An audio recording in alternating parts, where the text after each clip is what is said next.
Yeah, well, the world just concluded Customer Service Week, the celebration last week, but obviously it is an issue that should be given focus and attention even after that celebration. Now, let's look at the Nigerian markets and, of course, the spillover to the economy as we really settle into the final quarter of 2024. We had, it was assumed that the financial market, the fixed income market specifically, will not be very active in the fourth quarter because of the level of activity which was recorded in the previous quarters. However, it's been noted that the yields still remain high. Does this mean that we can still expect a lot of interaction between the federal government and investors through the fixed income market? We'll talk about that and a whole lot more. And of course, the spillover into the economy with Mr. Oluwaseyi Odufuwa. He's the Managing Director of Capital Plus Limited.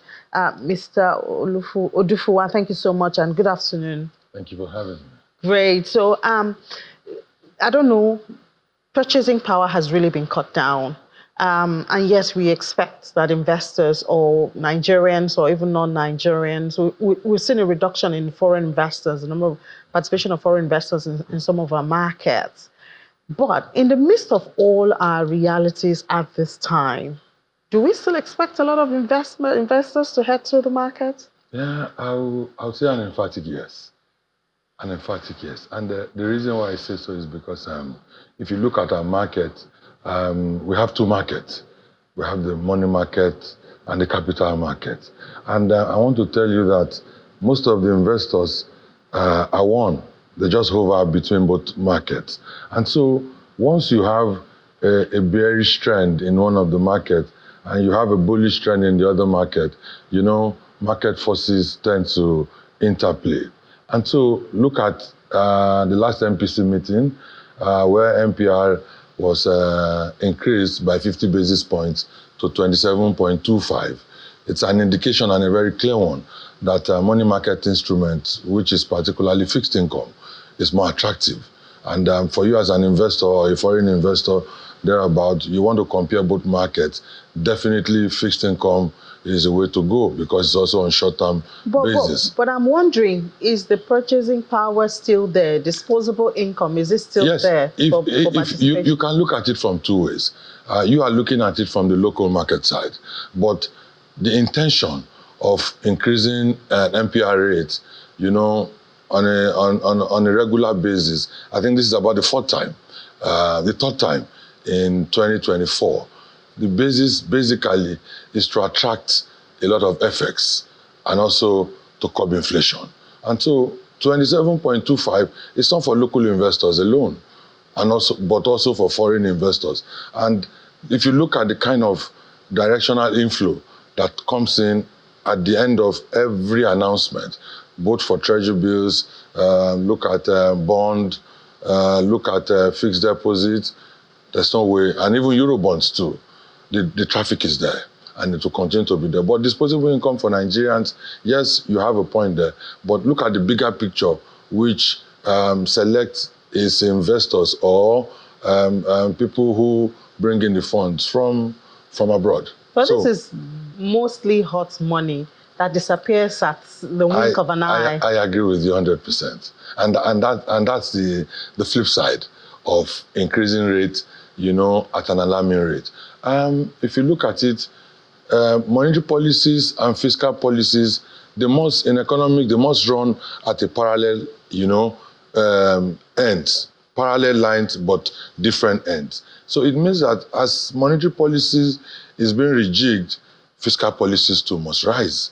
And for the monetary side, like I said, the intention from the CBN governor is majorly to drive FX growth, and also to fight inflation. So on the capital market side, you know, we've had a bearish market for a long time. When we enjoyed the market most was in January and February. Yeah, when from it late was last year to early this year. Yeah. Some investors made as much as 60% profit.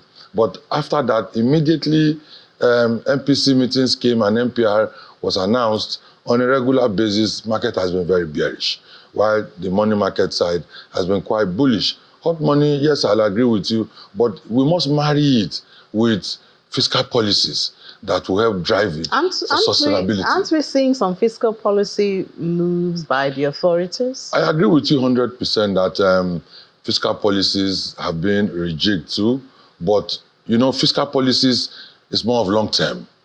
And if you look at it, I spoke somewhere today and I made it very clear that the government of President Bola Ahmed Tinubu will definitely hit the $1 trillion economy. I believe strongly. That you do? I do. So we're on the path to it. Yes, we can have conversations about that. But for this one, I want to believe that our major bane is insecurity. That's a major bane. If we can curb insecurity... So you think with the insecurity, we'll still hit the $1 trillion yes, we will economy? Hit. I could give you one or two examples. Please do. I'm curious, actually. We will hit the $1 trillion economy. Number one is inflation. Inflation in the last 2 years has remained bullish, but in the last NBS report, inflation fell to about 3%. But it's going to go up again. And with the realities we have seen, certainly that it's going to go up again. Let's speak for current trends now. So inflation right now, about 40% of inflation is food inflation. Of headline inflation is food inflation. About 40%. And so if we can solve food scarcity, if we can solve our agricultural issues, we curb about 40% of inflation. Inflation is supposed to reduce to about 26 to 28. But we have energy feeding into now. We have energy. Energy how? Energy costs. Okay, so we'll get there. I'm talking of how the president can achieve a $1 trillion economy. Okay. So if we curb inflation by curbing food inflation, sustainability in terms of feeding Nigerians, and also keeping some for exports. And going to export now, look at agro exports. 16.8% of GDP is on agro export. So all we need to do is to boost that economy. Once we boost it by doing more of Nigeria is a mono economy, by doing more of export and non-reliance on the oil sector, then we'll continue to boost it. So do you see the moves towards dealing with insecurity, post-harvest losses, infrastructural challenges that have stopped us from achieving this food security you're talking about? That's a beautiful one. We have flood that has added to that list. No. That flood is a man-made problem. And that's why... Which is still our responsibility. That's the point. That's why we So I'm just wondering your confidence in achieving the $1 trillion... I didn't complete that trajectory. Okay, all right. I didn't complete that trajectory. So number two is, building, more avenues to drive in effects. The more effects we drive in, the more we have purchasing power, spending power, and the more it drives GDP. Presently, our GDP is about $253 billion. And don't forget that we had not rebased in the last 10 years. The last rebasing was 2014, during Jonathan's period. And according to IMF and World Bank, we can't rebase every 5 years. And I tell you now, MBS is looking at rebasing. They made the announcement for months now. No, they will. They're working on it. We haven't seen it. They're working on it. And I want to tell you... I think you're working. You have some very close ties to the government. It's 10 years ago. So, and it was 10 years before Jonathan decided to rebase, when we took over the economy of Africa. South Africa is number 1 now, Egypt is number 2, and Nigeria is about number 4. And so once we rebase at $253 billion, we should be getting closer. Another thing we need to look at is our oil production. Presently at about 1.4 million barrels a day, OPEC benchmark of 2 million barrels a day. We have a gap of about 600,000, still going back to insecurity. If we can close that gap of 600,000, let's put an average price of maybe Bonny Light of about $70 per barrel. It's currently about 79. Let's put a benchmark of about 70. Do the mathematics. You will see that Nigeria will have over $1 billion on a monthly basis as additional FX income for the country. Honestly, all of your calculations have been done many, many times. And the pit holes or the potholes have been highlighted. Yes. So my wonder on your Yes. confidence is, do you see steps being taken to deal with what we see NNPC even having had to employ some private security outfit to deal with crude oil? But in spite of that, I mean, the last conversation that I had close to them is that production is about 1.7 million. Even though OPEC will... Inclusive of shale oil. Yes. Condensates. Now, even though OPEC is, of course, when you exclude that, it's about 1.5. The last one we had was 1.3 from OPEC. Correct. So when you remove that, you have about 1.5 or so. Correct. You know, so we have not met our target. Oil prices are reducing at this time. Insecurity is still a bane to our agriculture. We have not even fed ourselves. Our import bill is still increasing, even for food. So I wonder where you get your confidence of hitting that 1 trillion. You know, we see our markets now, as you noted, yes, yields are increasing, but mostly they want to attract hot money, which cannot depend on make economic plans on. It's only on short term. Okay, so beautiful. I'm an optimistic person. I see that. I believe in the government of President Bola Ahmed Tinubu. And if you look at it on paper, Nigeria is growing presently at about 3.1 to 3.2 that's our last GDP. In terms of our GDP growth. So it's a right move in the right direction. But the growth is slow, we agree. I want to say emphatically that if we can put all of this trajectory and policies in place, we should be growing at about 6%. When? No, we should be growing. Okay. I'm saying that if we put all these puzzles together and solve insecurity is in the middle, is the bane. And to solve insecurity, Nigeria is too diversified. You see, ethnicity and religion is a big bane that is cutting the fabrics of our economy into pieces. And that's where our problem lies. If we solve insecurity, we solve oil production problems. We solve insecurity, we solve food production problem. And there's another economy that we are not even talking about that can generate up to about 15% of GDP. You know, it's a conversion for another day, but it's night economy. Which economy? Oh, it's night economy. Well, with insecurity, you cannot even... That's what even the I'm travels at night have had to stop. That's what I'm saying. So, the US economy, night economy contributes about 6% to total GDP.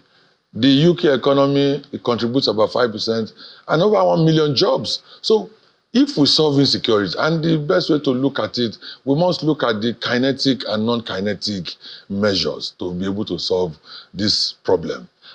It's a problem that has bedeviled us for over 20 years, that predates the government of a 1-year government that had just come to play.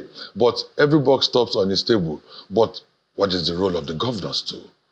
We need to put all together to be able to solve insecurity. Once we solve insecurity, we solve so many of our economic challenges, and Nigeria gets to that part. But the right path to a $1 trillion economy is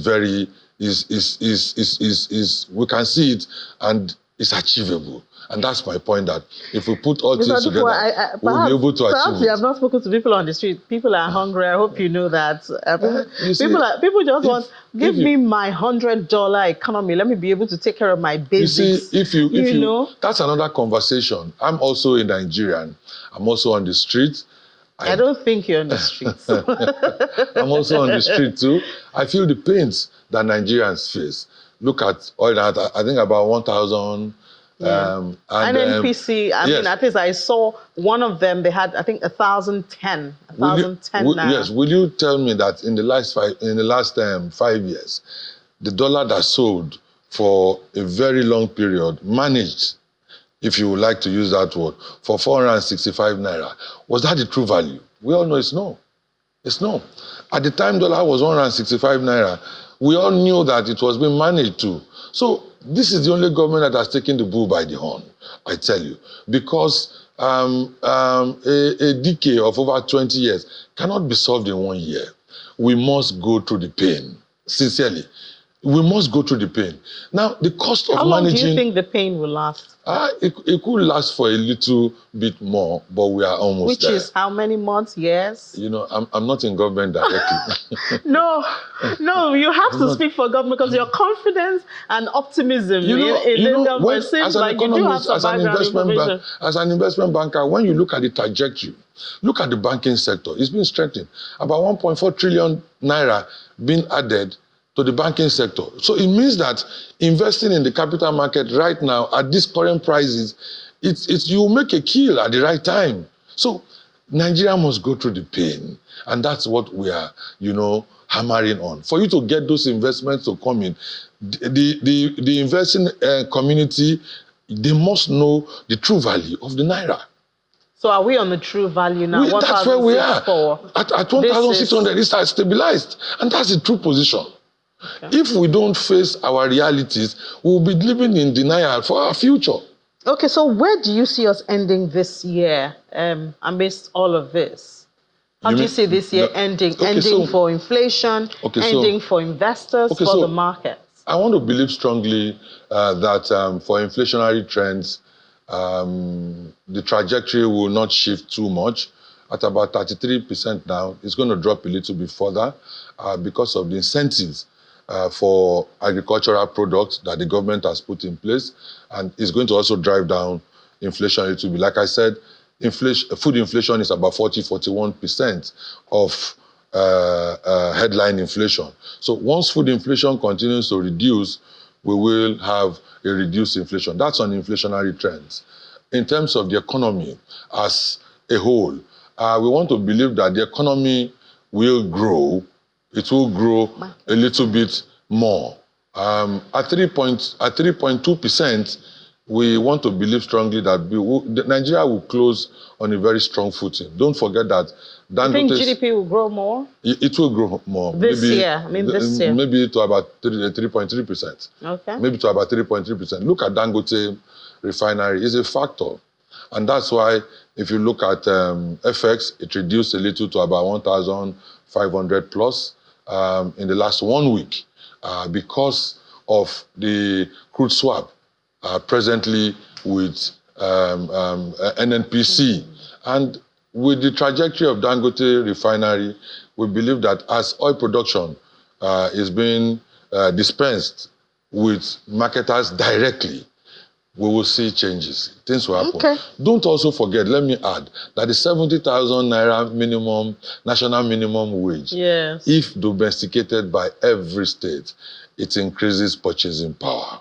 Does it really? It with will. The increased prices? No, don't look at 70. No, that's the way to tackle it. Okay. It has been tackled already. We just need governors to domesticate. Look at two things President Bola Ahmed Tinubu did. Number one, he got autonomy for local governments. That's the first in the history of this country. Number two, after removing subsidy, he increased federal allocation monthly by 70%. How many people are bringing their governors to accountability? The fund is there to states. So how many people are bringing their governments to accountability? This man has taken the bull by the horn. I think you're just a President Tinubu fan. You're just a President Tinubu fan, and I wish you the very best. I'm speaking reality. We should hold our reality. It's your reality. You don't agree that we should take our governors to accountability? No, but of course. You don't agree that FAC allocation has increased by 70%? Okay, it has increased to whose good? Is it to the good of the people? That's why the people must hold their leaders accountable. Well, directly. We agree on that. We agree on 70% increase in allocation. We should have healthcare subsidy by state. We should have transport subsidy by state. We should have food subsidy by states. And now we now have local government autonomy, so we should also be holding. So they are the closest to us. Let's talk to them. Mr. Oluwaseyi, a very interesting conversation perspective that you have there. Not a very popular one, I have to tell you. So be careful how you go out there on the streets. He's the managing director of Capital Plus Limited, Mr. Oluwaseyi Odufuwa. Yeah. Thank you for your optimism. We wish you the very best. I'd like to be back so that we can stress more on this trajectory. Okay. Thank you so much. All right. We're talking about the market, which is where we started the conversation with Mr. Oluwaseyi.